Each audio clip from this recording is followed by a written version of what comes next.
Well, after this week, this right here might be an easy one, and I really hope it is. We've got a 2010 Chevrolet Tahoe, 5.3 liters of displacement on our V8 engine.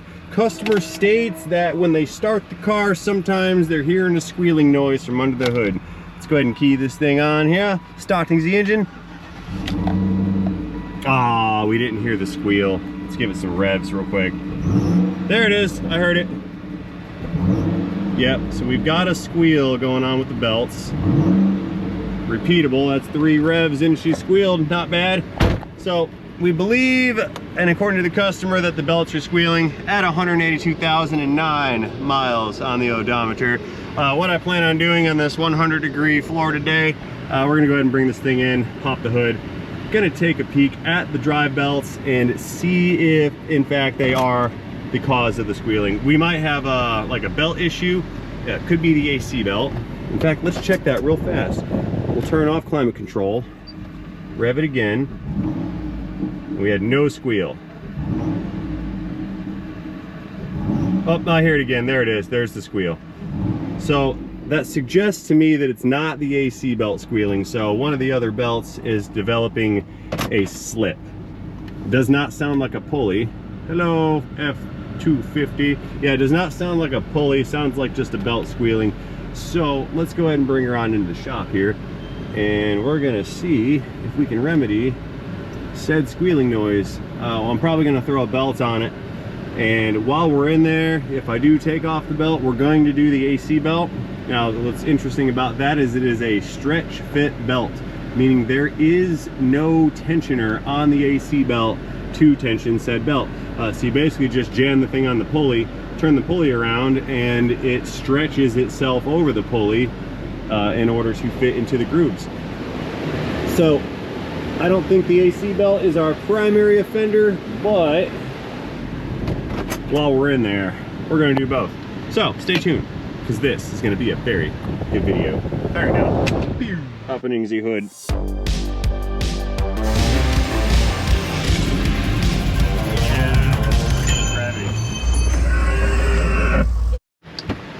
Alrighty then, let's climb on out, hop the hood, and see what our engine compartment's looking like down below. There we go. Alright, moving on around the front here. 5.3 liters, looking good. Let's take a look at our belt drive system. Yeah, it's got a little bit of wear to it, a little weathered. That's our AC stretch belt down below. I might not even have to use the rack here. Now, that's interesting. What I'm looking at here is this underdrive AC pulley, and that pulley appears to be the source of the slippages right there. The belt looks sort of okay.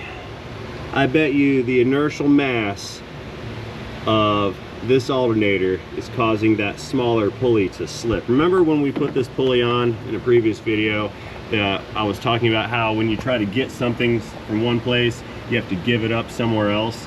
And in order to get better lower alternator speed, or lower engine speed from the charging system, we installed this smaller diameter pulley. In fact, I think I still have the larger pulley over here in the box.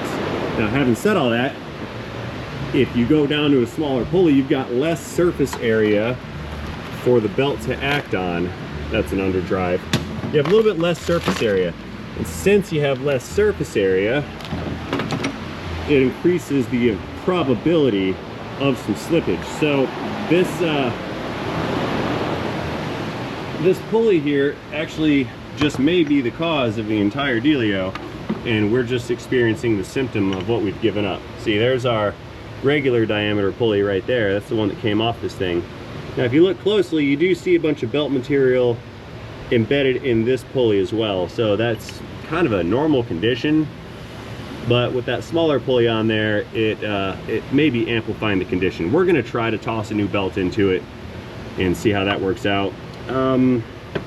Either pulley, that one's already a little wiggly.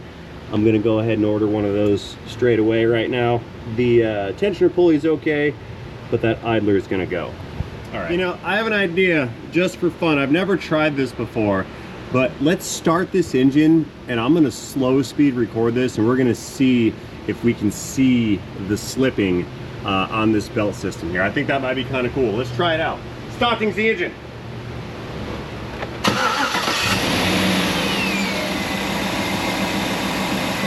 Okay, no slippage yet. Alrighty, Cody from CP's Garage is inside. He's gonna give us some throttle blurps here. Cody, go ahead and do it.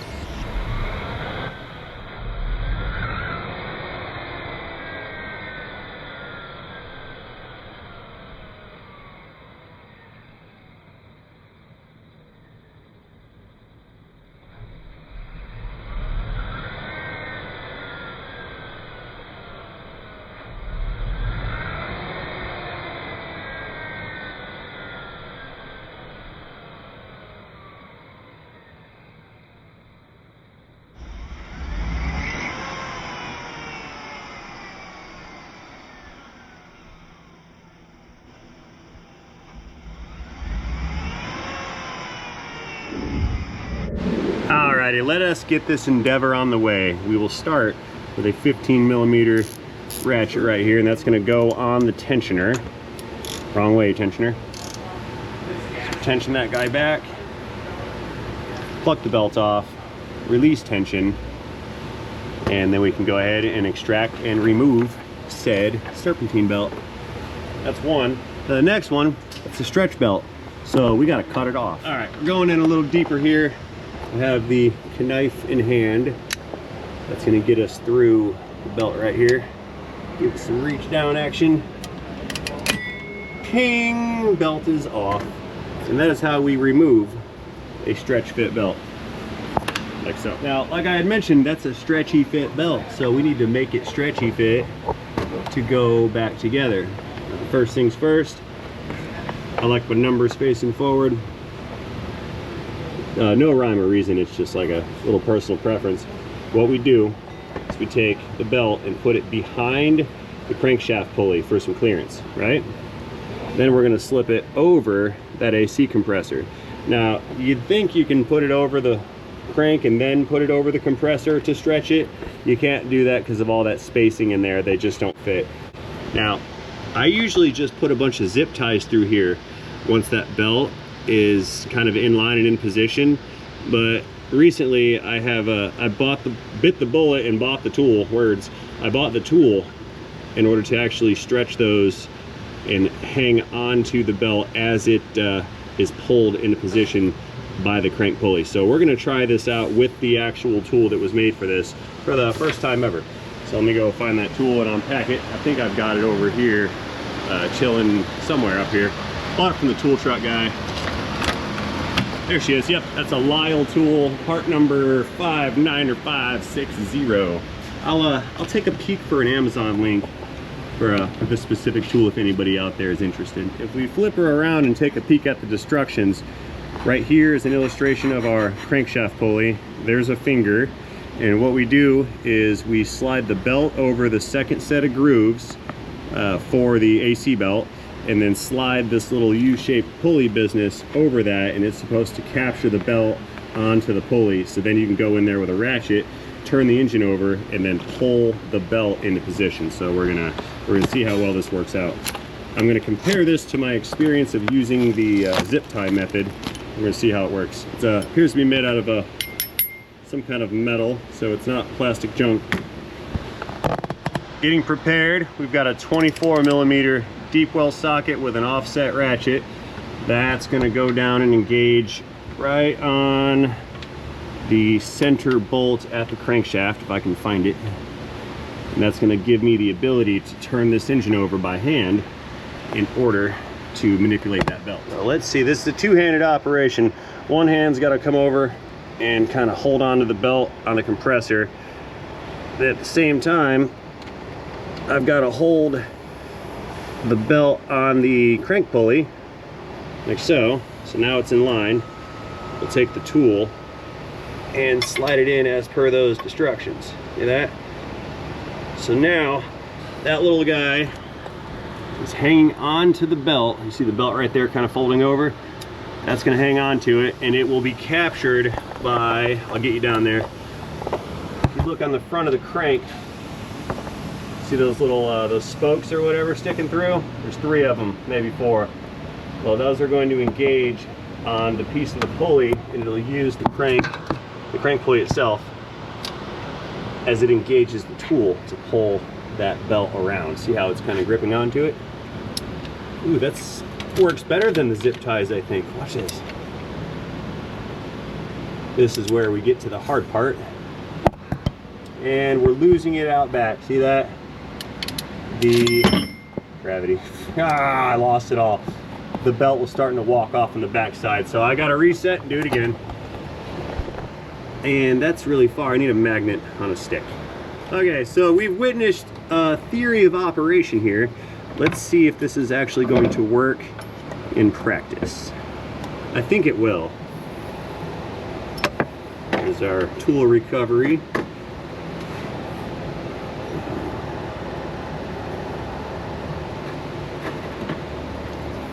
I'm going to do all this with minimal edits and cut scenes and whatnot. There's no reason to muddy the waters with excessive editing.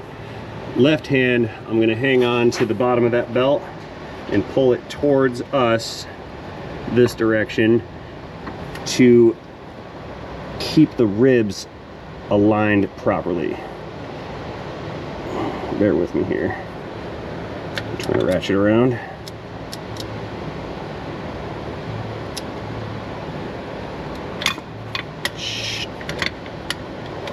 By the way, it's hot in here. It's 100 degrees in the shop today. And I'm in the engine compartment of a Tahoe, which is also hot. Okay, we're coming around again. Can you guys see the tooling? Yep. So we are going together. Just keep on spinning this. We'll probably hear the crackle of the belt towards the end. But as long as I keep this side together over that AC pulley, we should see some good alignment here. Okay, it's coming around. See how that belt's folded, and now it's going to start to straighten out. The tool is at the bottom. I think it just went on. Tool's down there at the bottom of the crank. I heard some snap crackles. That's the belt snapping into position. And I think we're on. So let me back up a little bit. We'll pull the install tool out. Ding. Gravity of the flashlight variety. Let's bring it around some more and see if we made full contact on all the ribs.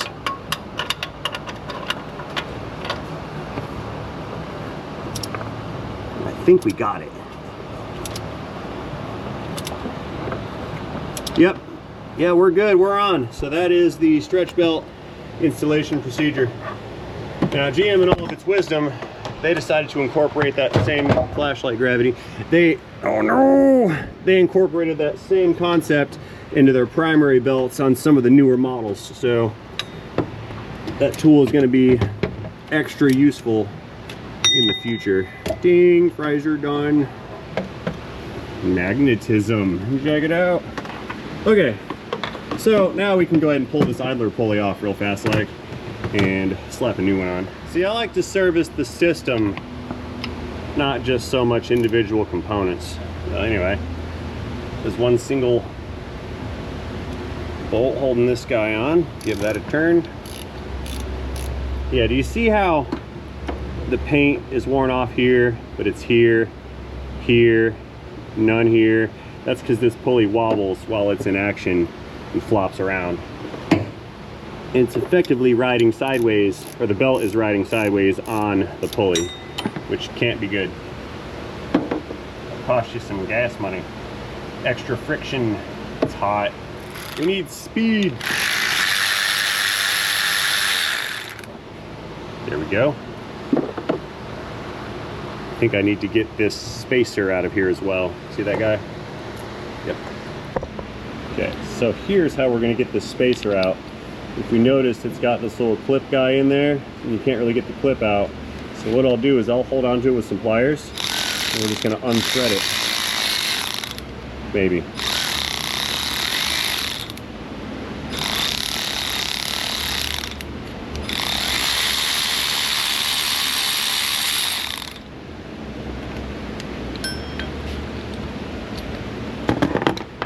Yeah, that was smooth. That's our old junk pulley and the rest of our hardware.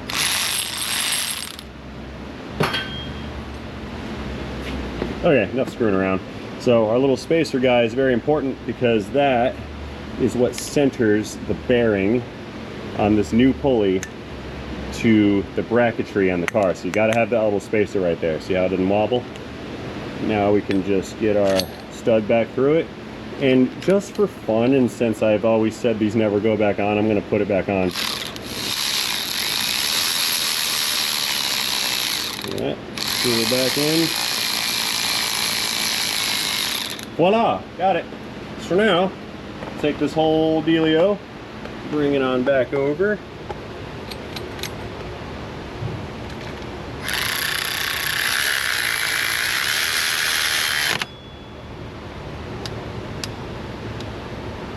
Click.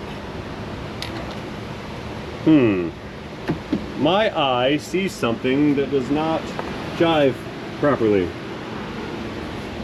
Oh, we have a weird different pulley design. See that bit of shielding stuff right there?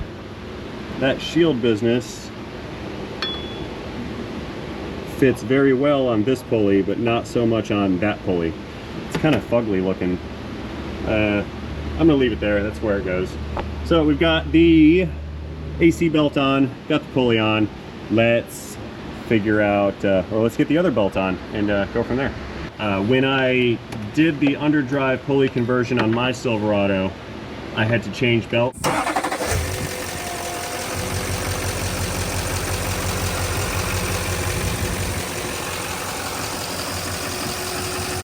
I've done this conversion on like Tahoes and other 5.3 liter engines, and they did not require the use of a shorter belt. However, this vehicle has experienced a squealing problem. So we're just gonna go ahead and see if we can't add a shorter belt just to give that tensioner a little extra. It's very inconsequential and it probably won't matter, but if it'll fit, we're gonna use the shorter one. And that probably might not fit. I don't think that's gonna work here. We wanted to at least try it to see. The tensioner coming back.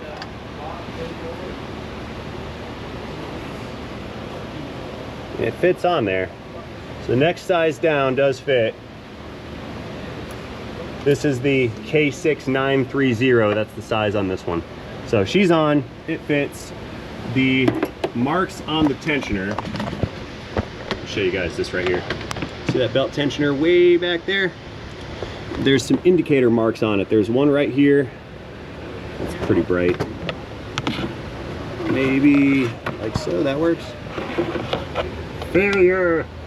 Yeah, maybe that'll work. Yeah, there's indicator marks on this tensioner. There's one mark there. This part is the part that moves with the pulley. Then there's the base. So that is minimum and maximum. As this belt stretches, this mark right here will line up with that next mark there, and that can be an indicator to the owner or the service people that that belt has stretched out and should be replaced. This thing, as it sits, is right in the middle of those two marks. So we'll top back in the cabin, fire this thing up, and see if we still have some squealy action. I'm just gonna leave you guys right here to observe, and I'm gonna climb in and hit the key. Beginning engine restarting sequence now.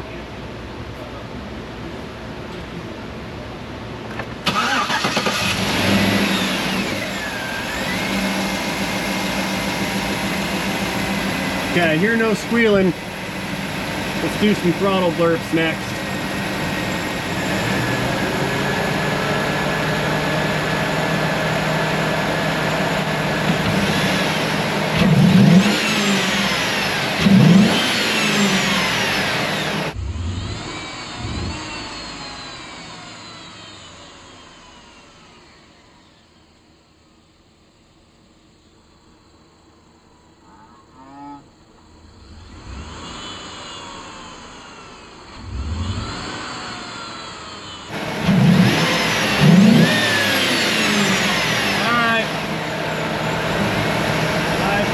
good. Go ahead and shut her down, man. And I didn't hear a squeal on shutdown either. I think that about handles the situation at hand here. No more squealing. One size smaller on the belt, one new idler just for fun. Tensioners lined up well. It felt good when I released it. I think we're all set here. So guys, having said all that, I'm gonna go ahead and pack it up, and this auto is complete. So we're gonna get our stuff out, we're gonna button it up, send her back home. We are good to go on this one. As always, I would like to thank each and every one of you guys for watching this video. Let me know what you think about this situation and this repair in the comment section down below. How do you feel about stretch belts? Are they a good idea? Are they a new idea? Are they just extra expense that doesn't need to be there? Register your opinions in the comment section down below. Do not forget to engage that like and subscribe button while you're down there. And most importantly, have yourselves a fantastic day. See you guys later in a video in a Chevy Tahoe 5.3. End of squealy belt syndrome in the transmission.